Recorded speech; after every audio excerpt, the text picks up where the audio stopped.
So I would like to open room by starting a discussion about what diversity is as a person of faith. Now, by this question, what we want to know is, as individual faith practitioners, how do we define diversity? Because the word diversity can be a very loaded word, and it's a very big word, and it can mean many things to many people. But we are looking at it as a faith practitioner. What does it mean to you? I would like to invite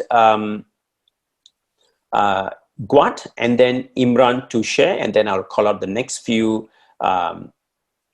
members in the room to share. First, Gwat and then Imran. Over to you. Thank you very much, Kathir. Actually, when you talk about diversity, the word that comes to me is difference. And the difference between the people, whether it's color, whether it's creed, whether it's faith, whether it's nationality, and in all forms, all right?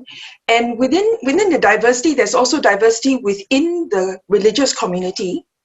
And then with the religious community looking at other religious community or non-religious community, there's also a whole range of diversity, which can be thought, philosophy, ideas of governance. It's a whole range of issues and people.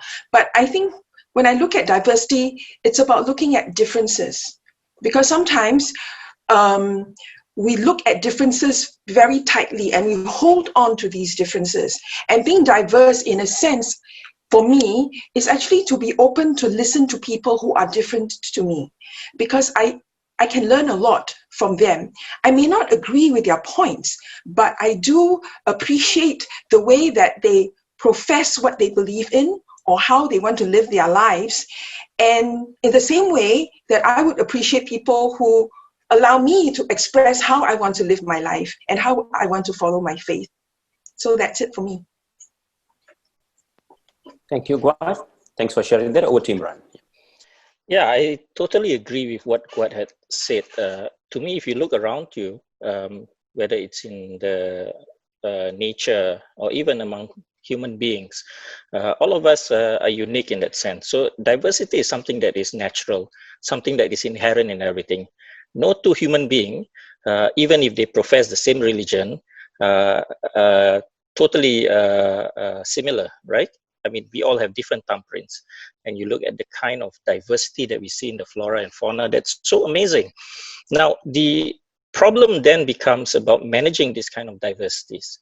And human beings, in order to make sense of the diversity around us, we make groupings and categorizations. These are man-made.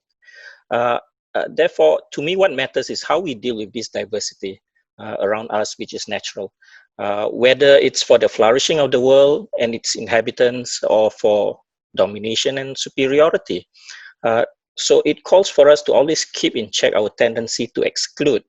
And we can do this by questioning who is not at the table, whose voices we have not heard, and how we actually treat others who are different from us, as what Gwat had mentioned. This will actually determine how much we put value to the diversity which is inherent and natural all around us, instead of making diversity just a lip service. Thank you, Imran. Thank you, Imran, for the great perspective as well. Now, at this point, I would like to also invite Master Wei Yi, who just joined us. Master Wei Yi, another good friend and a person who's known to all of us in the room as well. And he also happens to be a Taoist priest. And he's going to share with us the Taoist perspective on diversity today. And with that, now let us hear from Nelvinder and then Deva, what are their perspectives about diversity as well. I agree with what God has mentioned.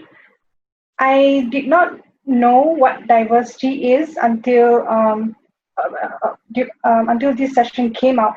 For me, my understanding was like, oh, I want to learn something. I want to have an understanding of other religion and all that kind of things. After this session, I am having a better understanding to understand the diversity. Meaning, okay, now I'm a Sikh religion. And then I would want to go to a mosque, but I do not know what their steps are or what they do. I want to understand their culture and how do they practice. So For me, in diversity-wise, I will look as what is current practice and sharing this knowledge further, and also educate the young ones so that they can appreciate each other. When they actually go to these other religion places, they are also well prepared and they also know what to do. That's all. That's all from my end. Thanks, Nell. Over to Deva. What I like to, being a person of faith or not, first we are a human being. We are all born as a human being, not as a Hindu or Christian. We are all born with a mind, with a free will to act differently. That sets us apart from animals. So for me, personally, diversity is to accept and see everyone and everything in this world and in this universe equally as a being, without the prejudice of race, language, religion, skin color, etc. And also, that's my viewpoint in regards to diversity. Thank you. Thanks, Deva. Thanks, both of you, for another set of perspective as well. And with that, let us hear from Master Wei and then Waikit, your perspectives as well. Over to Master Wei.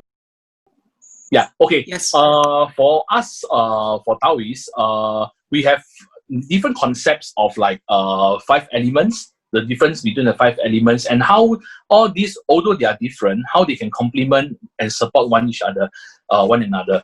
So diversity is about really understanding each other's characteristics and how we can live together and know how to build these differences and also appreciate the differences that we share. That's like the 5 elements. We have matter, fire, earth. So they may be all different, each of them possessing different characteristics. So if we understand about using this as an example, we will know that we can be different, but how can we complement each other? How can we support each other? So Taoists always talk about the balance, the harmonious nature of things, how objects can clash with one another, to understand the differences, and also how each of them can complement. So to me, diversity is really about appreciating the differences, understanding each other, and how we can come together as one. As one whole, the concept of like togetherness. Yeah, just like the 5 elements, all can be different, but all can support one another. To keep the whole thing in a very harmonious state. Yeah, thanks, Kathir, and Master Wei. I fully agree with what Master Wei mentioned about harmony, and in a way, also I'm within the Buddhist context, I'm thinking about how diversity refers in a way to skillful means. So in the Sanskrit, right, there's a reference to upaya, which is about teaching students based on their own unique circumstances, right? And upaya also explains this kind of internal diversity within Buddhist traditions, right? And that's why the Buddha also gave different teachings at different times to different people. It all depends on the context, right? And that teaching really resonated with me because just based on my own personal history as a teacher, and you know how in education we speak of differentiated instruction, right? So on a spiritual level, we can see that too, right? It's about allowing for different students to learn in different ways at different times, right? And I'm reminded of one particular Dhamma talk I once attended by a venerable, and he was asked about the difference between Buddhist traditions, right? So have you noticed why different traditions of Buddhist monks wear different colored robes, right? And they seem to offer different teachings. So which is correct? Which is the Dharma taught by the Buddha? And I thought the answer he gave was really interesting because he said that there's no single tradition that's the most correct because each tradition is a response to a very different physical and cultural environment, right? So you have, for example, Zen Buddhism in Japan, right? And that's associated with minimalism. So have you noticed, like, Zen Buddhist priests or monks, they tend to wear black or gray robes, right? So, and that's because, partly because the colors of the seasons in Japan, right? Think of, lush bamboo forests, right? The sakura flowers and all that. So that allowed for a sense of contrast. So there was a certain demand for the stark simplicity of Zen temples and of the meditation halls, the zendos, right? Whereas if you look at Tibet, for example, you have Vajrayana Buddhism there, and that's a very colorful tradition. So think of all the multicolored mandalas and all, and why? Because that again was partly a a psychological response to the cold, desolate, mountainous landscape, which evoked this need for the richness and vibrance of the form of Buddhism that was practiced, right? And so there was something that the Venerable said, which really struck me, was that whether it's white sugar or brown sugar or honey or the sweetness of the Dharma is still the same. And I think we see that not just within Buddhist traditions, but in fact across all religious traditions, right? This idea of upaya, of skillful means, it explains the differences, right? That there's no one single religious teaching that works for everyone. So when it comes to matters of religion, we can't adhere to this idea of one size fits all, right?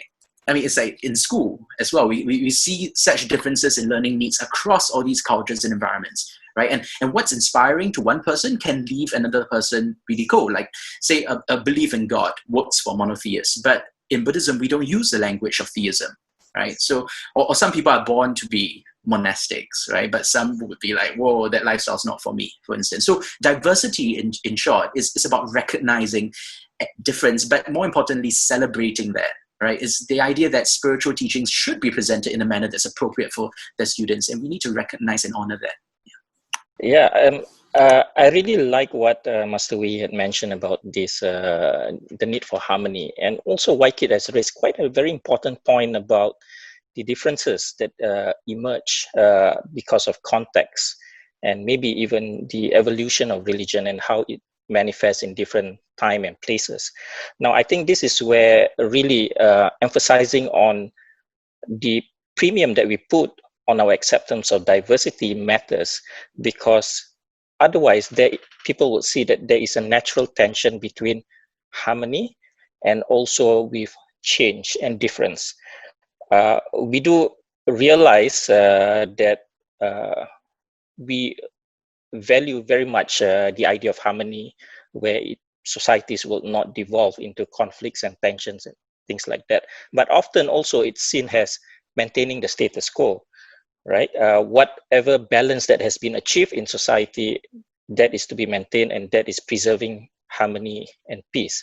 But as societies evolve, new things will emerge, and these new things are often seen as the differences that will continuously emerge and evolve, because the world itself keeps on changing. We are never the same person every single minute when our cells die, and then it's it turns into new cells. And also when our minds expand, when we learn new things, we adopt new perspectives. So human beings are also constantly evolving, societies are evolving, and therefore the tension between preserving what has been achieved as a balance in the past and also adapting to the new changes, that is the careful calibration that needs to be done. And that cannot be done, or that will devolve into a situation of tensions and conflict if we do not value differences itself and the diversity that is natural as part of the process of development of human society and even ourselves as individuals.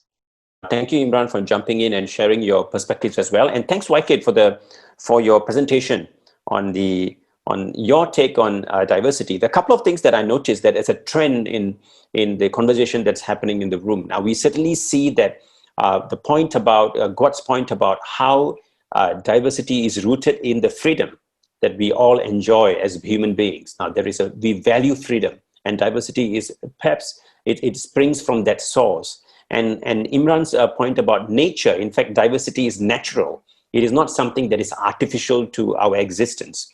And Nell's point about how, although there is so much ignorance, but there is still education that is needed.